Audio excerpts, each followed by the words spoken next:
الحمد لله الحمد لله وكفى وسلام على عباده الذين اصطفى أما بعد فقد قال الله تعالى في كلامه المجيد وفرقانه الحميد أعوذ بالله من الشيطان الرجيم بسم الله الرحمن الرحيم والذين آمنوا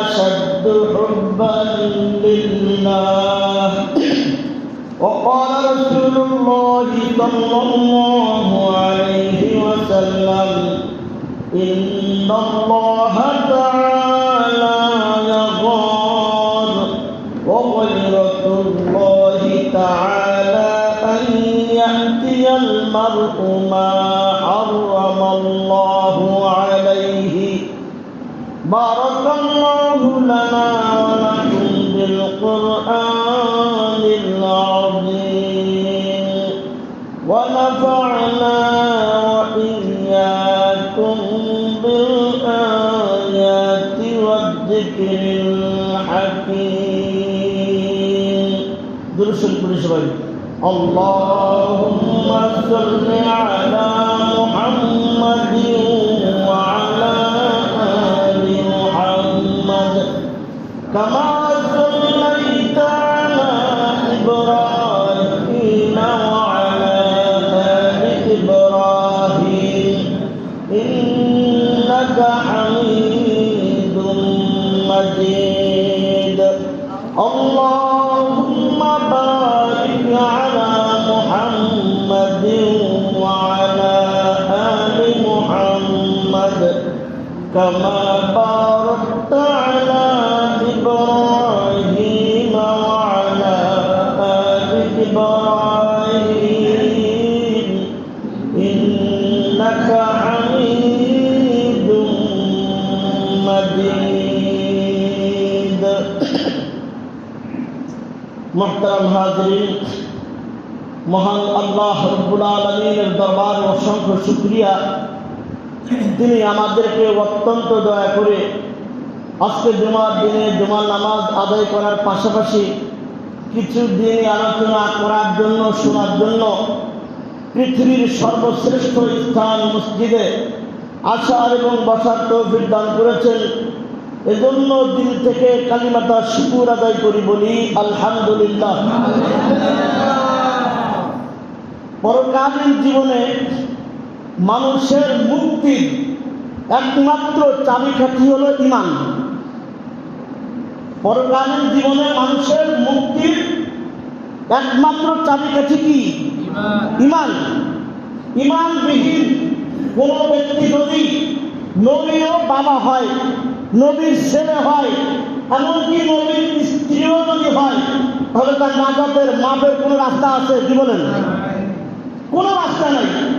পরকালীন জীবনে মুক্তি পাইতে হইলে ঈমান লাগবে। ঈমান ছাড়া পরকালে মুক্তির কোনো ব্যবস্থা নাই। এখন ঈমান লাগবে। ঈমানের একটা অবিচ্ছেদ্য অঙ্গ হইল আল্লাহ তাআলা এবং তিনি যে কিতাব আমাদের জন্য প্রেরণ করেছেন, অর্থাৎ আসমানি কিতাব, এই কিতাবের উপরে বিশ্বাস স্থাপন করতে হবে। আল্লাহ তাআলার প্রতি ঈমান আনতে হবে।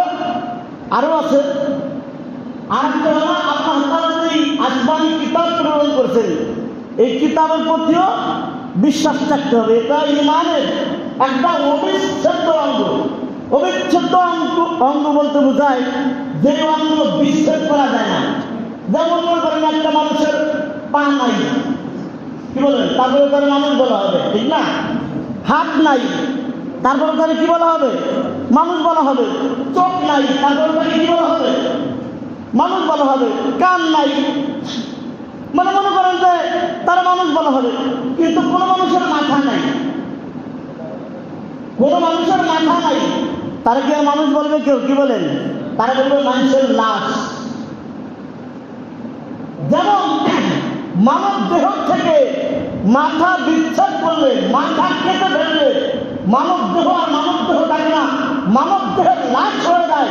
ঠিক তেমনি ভাবে কোন ব্যক্তি যদি আল্লাহ এবং তার প্রেরিত কিতাবের প্রতি ঈমান আনয়ন না করতে পারে, বিশ্বাস স্থাপন না করতে পারে, সে আর ঈমানদার থাকে না। তাহলে আল্লাহ তাআলার প্রতি এবং আল্লাহ তাআলা যে আসমানী কিতাব প্রেরণ করেছেন পৃথিবীতে, সেগুলোর প্রতি আমাদের বিশ্বাস স্থাপন করতে হবে। আল্লাহ তাআলার উপরে ততক্ষণ পর্যন্ত ঈমান পরিপূর্ণ হবে না যতক্ষণ পর্যন্ত আল্লাহর পরিচয় না জানা যাবে, যতক্ষণ পর্যন্ত আল্লাহর পরিচয় না জানা যাবে। আল্লাহর পরিচয় জানতে হবে। পবিত্র কুরআনুল কারীমের বিভিন্ন জায়গায় বিভিন্ন আয়াতে আল্লাহ পাক রব্বুল আলামিন তার নিজ পরিচয় তুলে ধরেছেন। বিস্তারিত আলোচনা করব না। কুরআনুল কারীমের ছোট্ট একটা সূরা আছে, যে সূরা তিনবার পড়লে আল্লাহ পাক রব্বুল আলামিন ওই ব্যক্তির আমলনামায় এক খতম কোরআন শরীফের সওয়াব দান করেন। জানা থাকলে বলেন সূরাটার নাম কি? সূরা ইখলাস। সেই সূরা কোন সূরা? সূরা ইখলাস। যদি সূরা ইখলাস বা কুল হুয়াল্লাহ সূরা যদি কেউ তিনবার তেলাওয়াত করে, আল্লাহ পাক রব্বুল আলামিন ওই ব্যক্তির আমলনামায় এক খতম কোরআনের সব লিখে দিবেন। এই সূরার মধ্যে আল্লাহ পাক রব্বুল আলামিন তার পরিচয় তুলে ধরেছেন। ব্যাখ্যা করবো না, শুধু তর্জমা বলবো, খুব খেয়াল করবেন। আল্লাহ তাআলা তার রাসূলকে উদ্দেশ্য করে বলছেন, কুল, হে রাসূল আপনি বলে দিন, হুয়াল্লাহু আহাদ, আল্লাহ তাআলা এক, আল্লাহ তাআলা এক, অদ্বিতীয়, আল্লাহর কোনো দ্বিতীয় নাই, আল্লাহর কোনো দ্বিতীয় নাই, আল্লাহ এক, লা শারীকা লাহ, আল্লাহর কোনো শরীক নাই। দ্বিতীয় আয়াতে আল্লাহ পাক রব্বুল আলামিন বলেন, আল্লাহুস সামাদ, আল্লাহুস সামাদ, আল্লাহ হলেন অমুখাপেক্ষী। আল্লাহ কেমন? অমুখাপেক্ষী। সারা দুনিয়ার সমস্ত মাখলুক আল্লাহর মুখাপেক্ষী, কিন্তু আল্লাহ কারো মুখাপেক্ষী না, আল্লাহ কারো মুখাপেক্ষী না, আল্লাহ তাআলা অমুখাপেক্ষী। তৃতীয় আয়াতে আল্লাহ পাক রব্বুল আলামিন বলেন, লাম ইয়ালিদ ওয়া লাম ইউলাদ, লাম ইয়ালিদ, আল্লাহ তাআলা কাউকে জন্ম দেন নাই, আল্লাহ তাআলা কাউকে কি করেন নাই? জন্ম দেন নাই। আমার কথা বুঝে উত্তর দেবেন। আল্লাহ তাআলা কাউকে কি দেন নাই? জন্ম দেন নাই। ওয়া লাম ইউলাদ, এবং আল্লাহ তাআলা কারো থেকে জন্মগ্রহণ করেন নাই। সর্বশেষ আয়াতে আল্লাহ পাক রব্বুল আলামিন বলেন, ওয়া লাম ইয়াকুল লাহু কুফুয়ান আহাদ, আল্লাহর সমকক্ষ কেউ নাই, আল্লাহর সমকক্ষ কেউ নাই। সমকক্ষ দাবি করেছিল ফিরআউন। ফিরআউন আল্লাহর সমকক্ষ দাবি করেছিল, খোদাই দাবি করেছিল। আল্লাহ পাক রব্বুল আলামিন ফিরআউনকে নীল নদে ইঁদুরের মতো চুয়ায় চুয়ায়ে খোদাগিরির স্বাদ মিটায় দিয়েছে। আল্লাহর সমকক্ষ দাবি করেছিল নমরুদ। আল্লাহ তাআলা ওই নমরুদকে জুতাতে বানায় দুনিয়া থেকে বিদায় করে দিয়েছে। তাহলে যে জিনিসটা বলতে চাই যে আল্লাহর সমকক্ষ কেউ নাই। কুরআনুল কারীমের আরেকটা গুরুত্বপূর্ণ একটা আয়াত আছে, যে আয়াতটা আয়াতুল কুরসি নামে পরিচিত। মুখস্থ না থাকলেও অন্তত নামটা জানা আছে, অনেকের মুখস্থও আছে।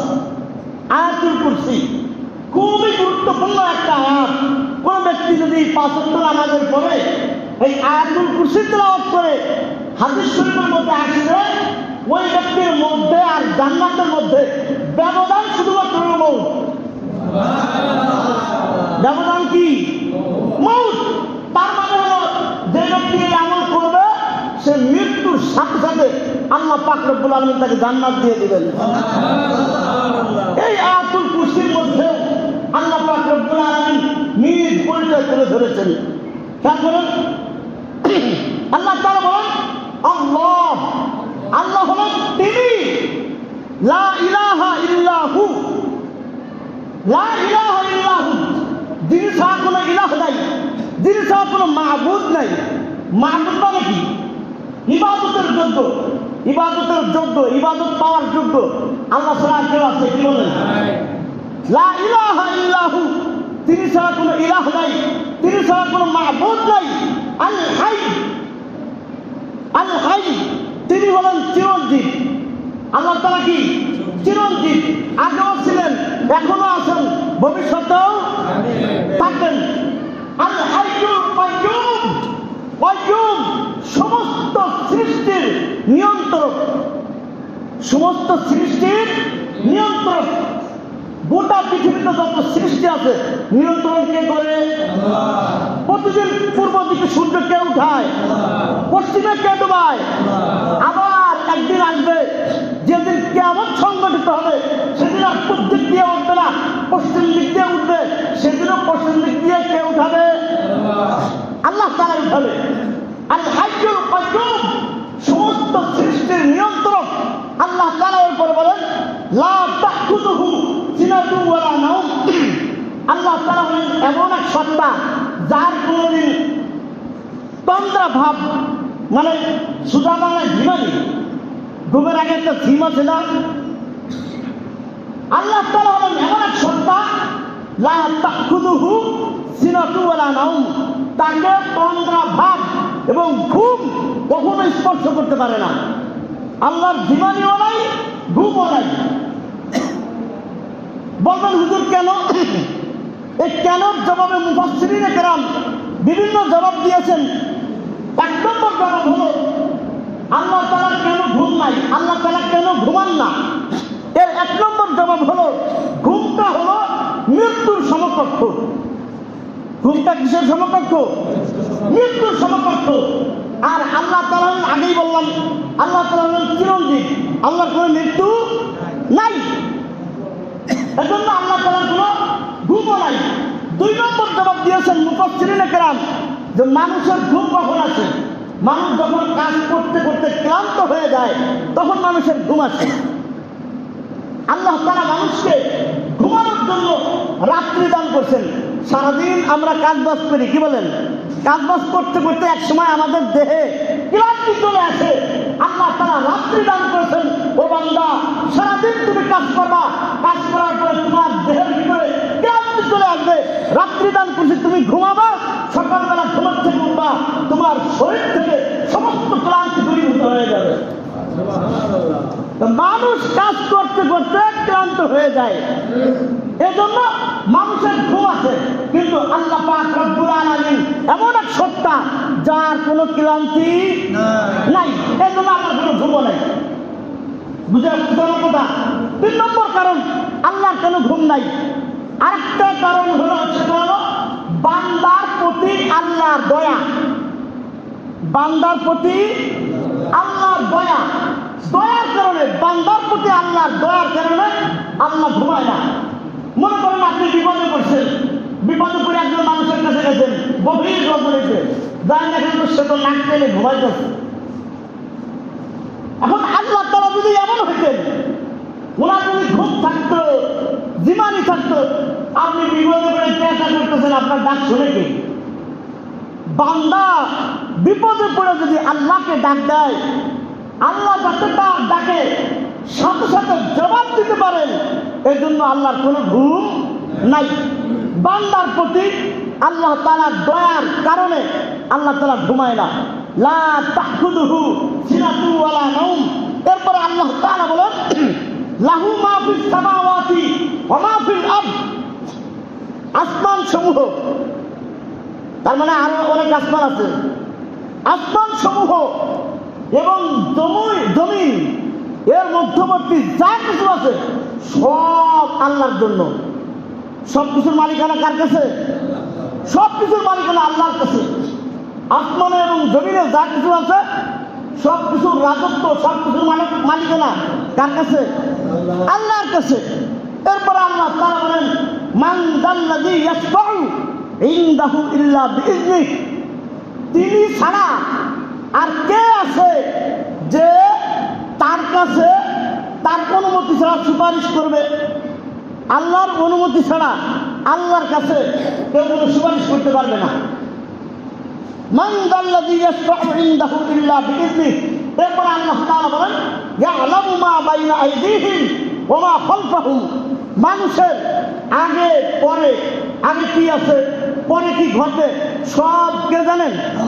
আল্লাহ তাআলা জানেন। ইয়ালামু মা বাইনা আইদিহিম ওয়া মা খালফাহুম ওয়া লা ইউহিতুনা বিশাইইন মিন ইলমিহি, তার জ্ঞান থেকে কেউ কিছুই আয়ত্ত করতে পারে না, তবে ওইটা ভিতরে তিনি যেটা চান। আল্লাহ তাআলা যাকে যতটুকু জ্ঞান দান করছেন অতটুকুই, এই ছাড়া আল্লাহর জ্ঞান থেকে কেউ কোনো কিছু আয়ত্ত করতে পারে না, ধারণ করতে পারে না। এরপরে আল্লাহ তাআলা বলেন, ওয়াসিআ কুরসিয়্যুহুস সামাওয়াতি ওয়াল আরদ, আল্লাহ তাআলার কুরসি, আল্লাহ তাআলার কুরসি, কুরসির বাংলা হলো চেয়ার, আমরা কুরসি শব্দই ব্যবহার করি। ওয়াসিআ কুরসিয়্যুহুস সামাওয়াতি ওয়াল আরদ, তার কুরসি আসমান সমূহ এবং জমিনকে বেষ্টন করে রেখেছেন। ওয়াসিআ কুরসিয়্যুহুস সামাওয়াতি ওয়াল আরদ ওয়া লা ইয়াউদুহু হিফযুহুমা, আর এই সাত আসমান সাত জমিনকে যে তার কুরসিটা বেষ্টন করে আছেন, এইটাকে হিফাজত করতে, তত্ত্বাবধান করতে, নিগরানি করতে আল্লাহর কখনো কোনো ক্লান্তি আছে না। ওয়ালা ইয়াউদুহু হিফযুহুমা ওয়া হুয়াল আলিয়্যুল আযীম, তিনি হলেন সুমহান, তিনি হলেন কি? সুমহান। এই আয়াতের মাধ্যমে এবং কুরআনুল কারীমের ছোট্ট একটা সূরা ইখলাসের মাধ্যমে আল্লাহর সংক্ষিপ্ত একটা পরিচয় আপনাদের সামনে আমি তুলে ধরলাম। এবার আমি একটা হাদিস আপনাদের সামনে তেলাওয়াত করেছি, হাদিসটার অর্থ বলি, খুব খেয়াল করবেন।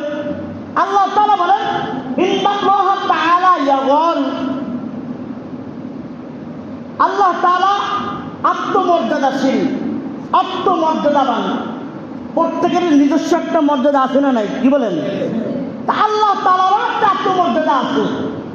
আমরা বলি যে তোর কোনো প্রেস্টিজ নাই, তো মনে করেন যে আমার আপনার যেমন একটা প্রেস্টিজ আছে, আত্মমর্যাদা আছে, আল্লাহ তাআলারও কি আত্মমর্যাদা আছে। কিন্তু সেই আত্মমর্যাদা কি?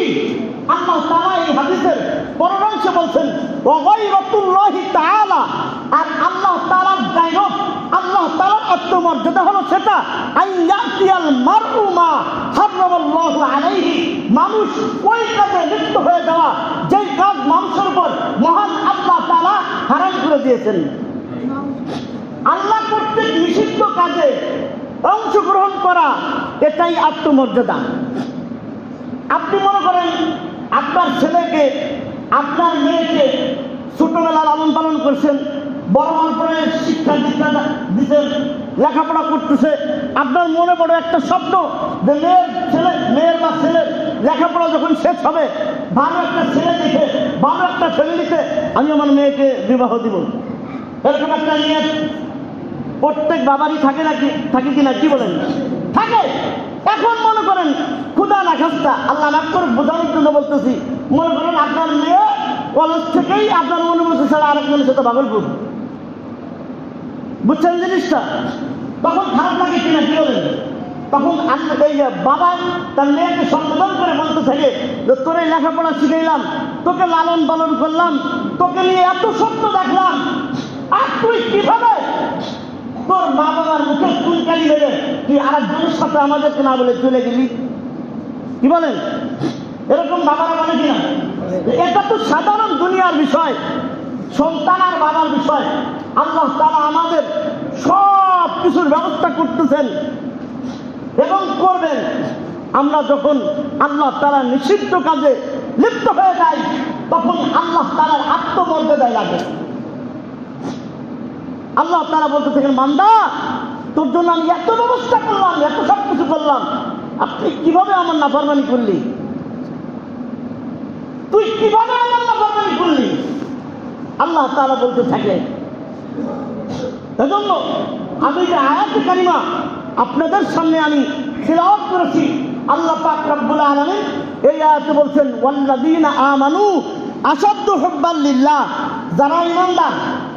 আল্লাহ বলতেছেন, কোরআনের আয়াত বলতেছি, খুব খেয়াল করবেন, ওয়াল্লাযীনা আমানু, যারা ঈমান আনছে, অর্থাৎ যারা ঈমানদার।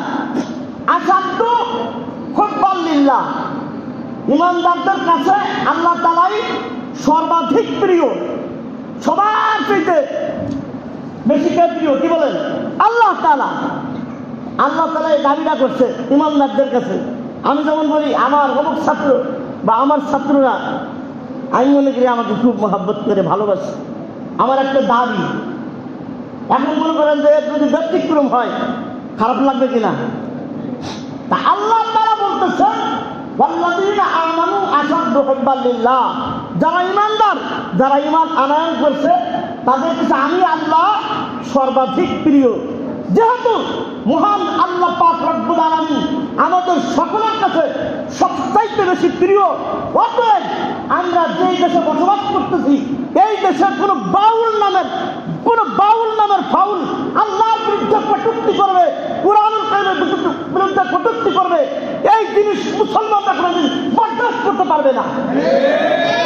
এক বাউল নামের ফাউল আল্লাহর বিরুদ্ধে কটূক্তি করছে, কুরআনুল কারীমের বিরুদ্ধে কটূক্তি করছে, তাকে পুলিশ গ্রেফতার করে জেলে পড়ছে। আমরা প্রধান উপদেষ্টা যিনি আছেন, তার কাছে আমরা দাবি করব, ওই বাউল নামের ফাউলকে সর্বোচ্চ শাস্তি মৃত্যুদণ্ড দিতে হবে। দরকার ঠিক কিনা?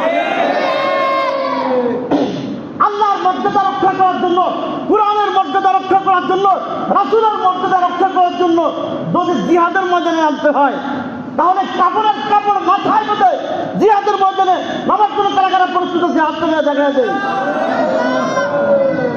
নাসরুন মিনাল্লাহি ওয়া ফাতহুন করিব। আল্লাহ তাআলা আমাদের সকলকে তৌফিক দান করুন। সকলে বলি আমিন। ওয়া আখির দাওয়ানা আলহামদুলিল্লাহি রাব্বিল আলামিন। যারা সুন্নাত পড়েন নাই পড়েন।